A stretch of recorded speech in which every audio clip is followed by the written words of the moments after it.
Matamgi Manipuri Wari channel asibu tabiriba khwai pumnamakpu taramnok chari ngasi amuk laubirasi Moura Hingchabira Nungcthoi subatangka Nungsi break khangpha phai adubu sichillaga gari amaduda khara thengkhre makhutusu hatu hatu tawbada leithekibana khara dinari Nungsi thuna gari dagi kumtharaklaga lepi nupi amasu atopa gari ama adudagi kumtharai aduga yam usiptana Gari do hitradi ketubagi thaurino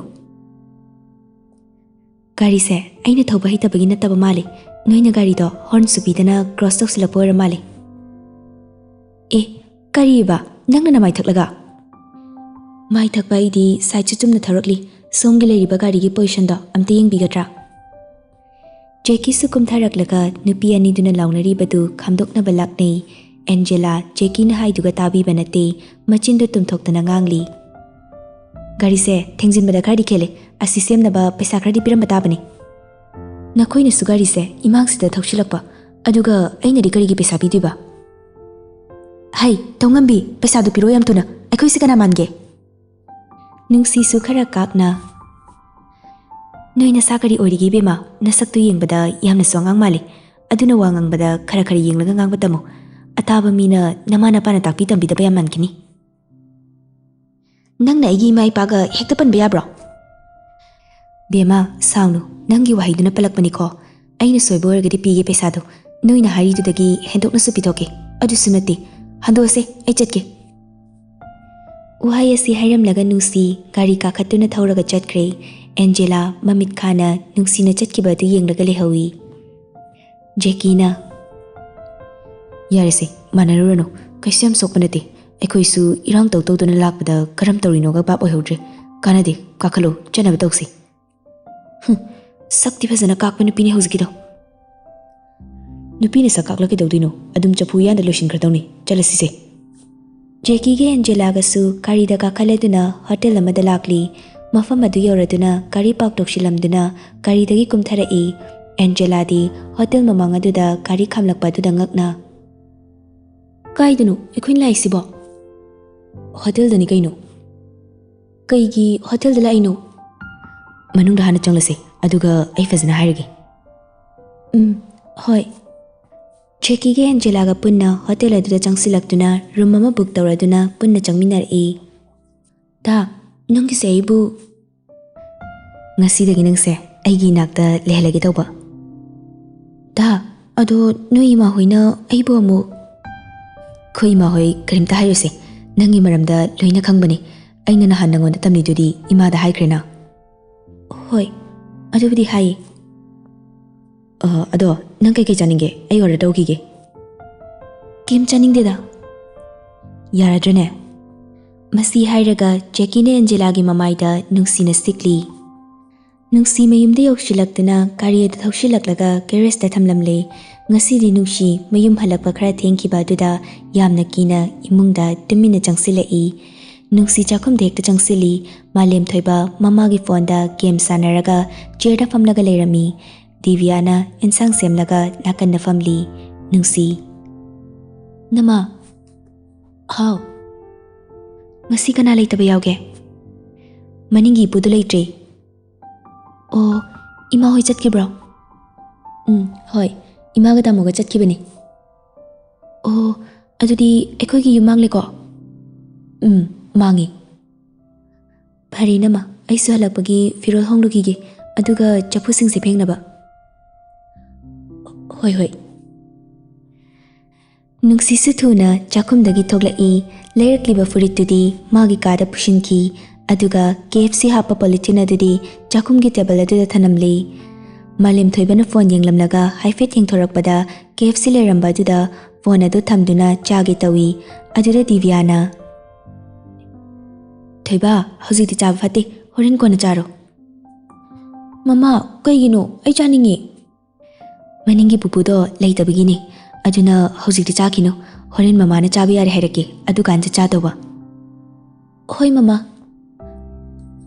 Phone se yengurano dudi larik toba matamoire aduna larik tongnaba larik to purocho ichadi maramokpani Hoi mama Malim thoibasu chakhumdagi thokraga school bag to pushilaklaga lairik tauri Nungsisu fresh oithokluраga leiriba chafusingdo fengli. Nama adudi insangdi ngasidi kai thongdore. Nga yaudabadуда sebotse bori hapdaga thonglase aduga thauda morok kahalaga irolase yarabo. Yari nama aidi khangdabanina KFC ga lera laine. Yanida ima hoy ekoini heladi yarida yamnak pamarisu natabadubu thoibaga noyanidi horen chagisaw kariso kaibeleti kem yamgene. Bucket amatang ni dinama. Oh, pare. Nungsi kon fengba loreduna chak thangali ngasi di biana thongdri nungsi noina thongli. Bema ai maga tamoga gi firose mapanda thamlugi mang karaklaga kaunhan ba phate. Hoi nama.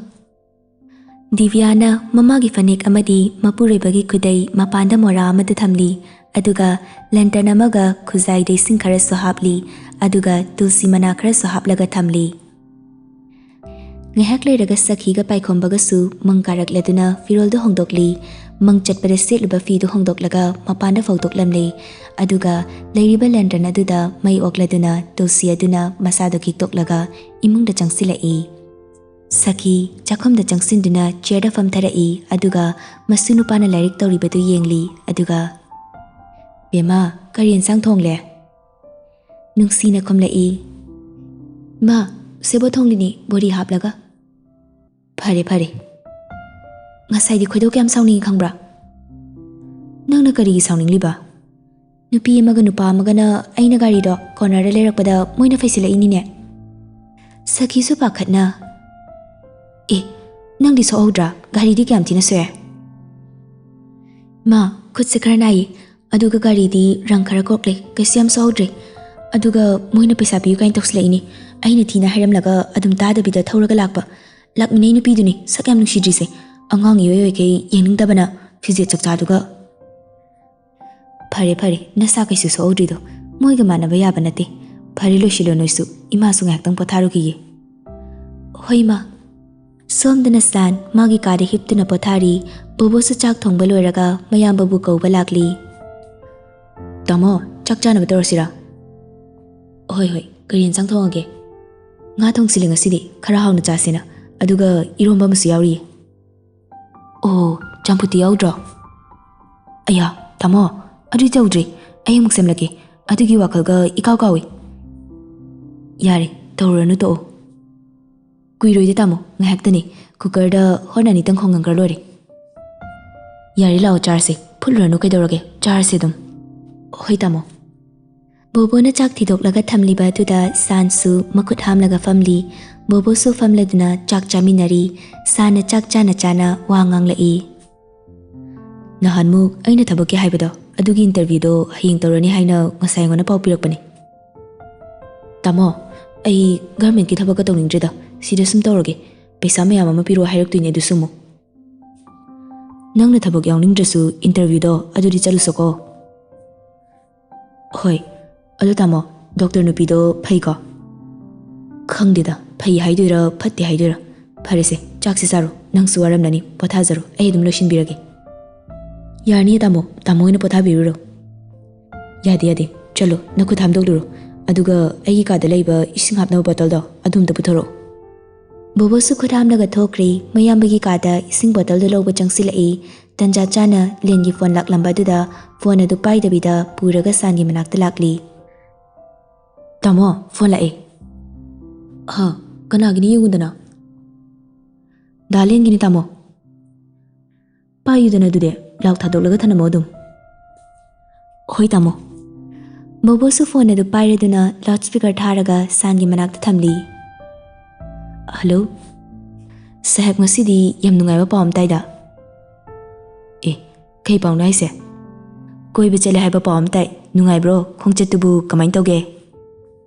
Nungai te haiduni khangde isu kaidori ki nangbo. Ha ai budi chak topugi family nangdi. Kon phengzari edi yaribo tanmun kre khara mating to biyu adro nangso. Yaugi adiye ekhoi nupina. Sansu kon phengba loisilaga loudspeaker off thamlaga wari sana na bottle do pairaga magi kada changlaktuna wari makha sanari. Bye ado doctor nupi do loina banungai bra haiba. ꯑꯗꯨꯝ ꯅꯨꯡꯉꯥꯏꯌꯦ ꯑꯗꯨ ꯑꯣꯏꯔꯁꯨ ꯑꯩ ꯊꯥꯖꯕ ꯑꯝꯇ ꯉꯝꯗ꯭ꯔꯦꯗ ꯅꯨꯄꯤ ꯍꯥꯏꯕ ꯖꯥꯠꯁꯦ ꯑꯩ ꯀꯤꯔꯤ ꯅꯨꯄꯤꯁꯤꯡꯁꯦ ꯄꯦꯜꯂꯤ ꯄꯨꯡꯄꯦꯟ ꯄꯦꯜꯂꯤ ꯅꯨꯄꯤ ꯈꯨꯗꯤꯡꯃꯛ ꯐꯠꯇꯅ ꯂꯧꯕꯗꯤ ꯅꯪꯁꯨ ꯂꯥꯟꯒꯅꯤꯀꯣ ꯏꯇꯥꯎ ꯅꯨꯄꯤ ꯑꯃꯅ ꯇꯧꯔꯒ ꯃꯣꯏ ꯈꯨꯗꯤꯡꯃꯛ ꯇꯧꯔꯝꯒꯅꯤ ꯍꯥꯏꯕ ꯌꯥꯔꯣꯏ ꯑꯗꯣ ꯅꯪ ꯊꯕꯛꯇꯤ ꯆꯠꯄ ꯌꯥꯔꯦ ꯍꯥꯏꯕ꯭ꯔꯣ ꯀꯃꯥꯏꯅ ꯇꯧꯕ ꯂꯥꯛꯂꯤꯕ ꯃꯟꯗꯦ ꯅꯨꯃꯤꯠꯁꯤꯗ ꯂꯥꯛꯑꯣꯅ ꯍꯥꯏꯔꯛꯏ ꯗꯣꯛꯇꯔꯅꯗꯤ ꯌꯥꯔꯦ ꯍꯥꯏꯕ꯭ꯔꯣ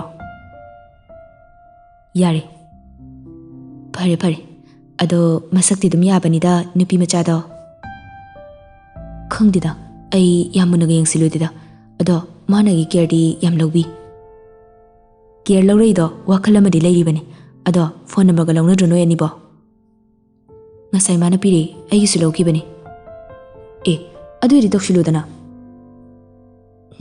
ꯑꯩ ꯇꯧꯔꯣꯏꯗ ꯇꯜꯂꯤ ꯇꯟꯅꯤ ꯅꯪꯗꯤ ꯍꯤꯗꯥꯛꯇꯤ ꯆꯥꯔꯕꯣ ꯆꯥꯔꯤꯌꯣ ꯍꯧꯖꯤꯛ ꯐꯔꯦ ꯐꯔꯦ ꯑꯗꯨꯗꯤ ꯑꯗꯣ ꯍꯌꯦꯡꯗꯣ ꯑꯩꯒꯤ ꯐꯥꯔꯝꯗ ꯂꯥꯛꯑꯣ ꯉꯥ ꯐꯥꯒꯅꯤ ꯋꯥꯈꯜꯗꯣ ꯈꯔ ꯐ꯭ꯔꯦꯁ ꯑꯣꯏꯅꯕ ꯉꯥ ꯐꯥꯕ ꯌꯥꯎꯁꯤ ꯌꯥꯏꯗꯅ ꯌꯨꯝꯗ ꯑꯗꯨꯝ ꯂꯩꯗꯣꯏ ꯁꯔꯣ ꯍꯣꯏ ꯂꯥꯛꯀꯦ ꯑꯗꯨꯗꯤ ꯑꯩ ꯊꯝꯃꯒꯦ ꯄꯣꯊꯥꯔꯒꯦ ꯍꯣꯏ ꯍꯣꯏ ꯄꯣꯊꯥꯖꯔꯣ ꯍꯦꯟꯕꯤꯁꯨ ꯊꯕꯛ ꯂꯣꯏꯁꯤꯜꯂꯒ ꯐꯝ ꯊꯥꯔꯤꯕꯅꯤ ꯂꯦꯟꯒ ꯁꯥꯟꯒꯒꯤ ꯋꯥꯔꯤ ꯑꯗꯨ ꯃꯥꯁꯨ ꯇꯥꯔꯤꯕꯅꯤ phone ꯊꯝꯅꯈꯤꯕꯒ ꯍꯦꯟꯕꯤꯅ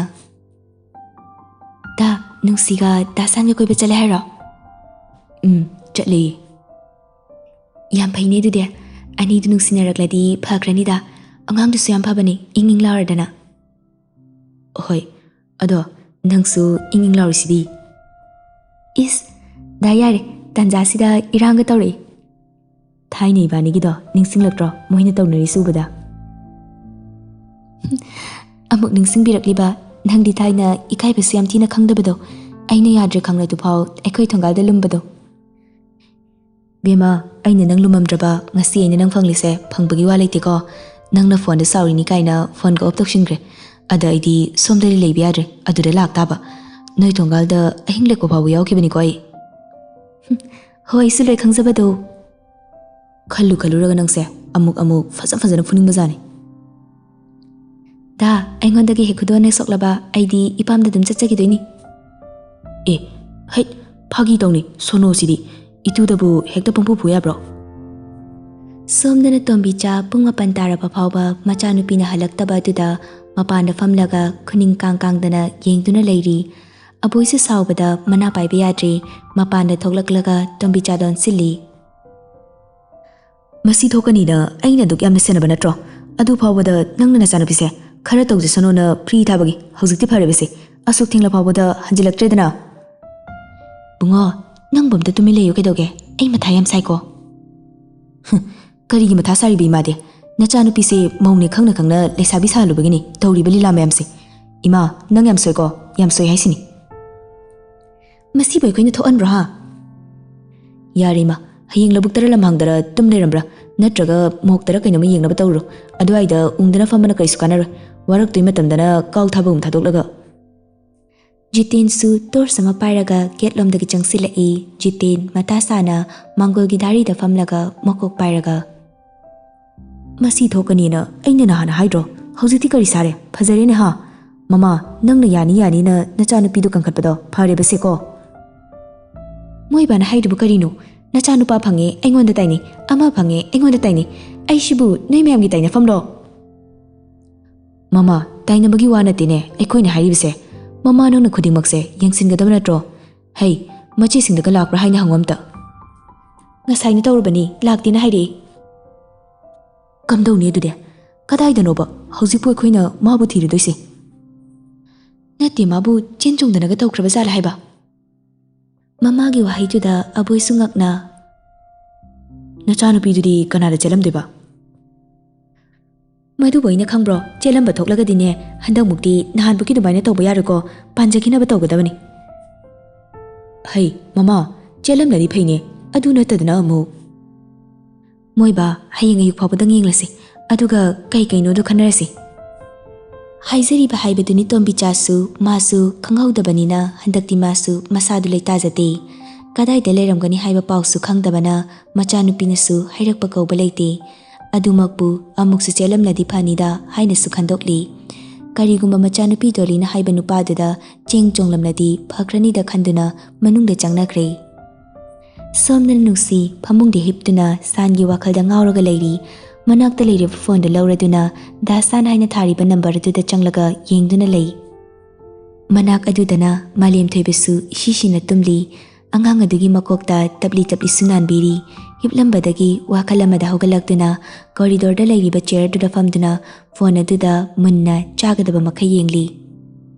Masiba ibu call tawsirane pailaklagana kari amuk haidiba pailaktagana kari. Sum wakal khana Nungsi khangaudana Sangi number duda call tawsili ring di chatli adubu pailaktrabada Nungsi anirak suna tawba ngamlamde pung yenglubada 12 taraga thenglaga leirambaduna tumlamnani khanbadagi tawdre. Nungsi ahingi menglaba thabalgi mangaladu yengduna leiri liri humliba malangba magi ipomda langtaknariba thamoi adubu pathajari. Nungsi sum leirambadagi tapna ingna sitliba nungsit aduna mabu nausumoibagum thokre. Koidanarabi mitsna ani adusu tapli ushinkiduna ningaidana chair aduda tumthakre. Asumna numit ado haukre. Divyasu imungi thabak loiramlaga machanupabu hodokpa Nungsi ka tamna lai. Kada changlakpada Nungsi famungda tumlamdaba aduda pakhatna koilei yengli. Nakangi thongdo hangdoklamba aduda changsinduna yenglubada Nungsi corridorda famduna tumlaga leiramba aduda Divya nofit tawna famungdagi fi macha ama lauduna supchinbiri aduga Matamthoibabu hodoklaga puthoktuna thokre. Nungsidi somda nungaina tumhauri gyan tana tumlamba adu magi phone aduda notification lakpagi ringtone khonglakpa aduda Nungsi khangpre khangladuna mikap tholai. Mana mikap tholakpa aduda numit thoktuna pungan nganduna leiramli. Nungsi magi phone gi screen du lok hangduna yengli. Leiramliba notification adu yenglubada uirum tawramba mamit ani do lakthorai.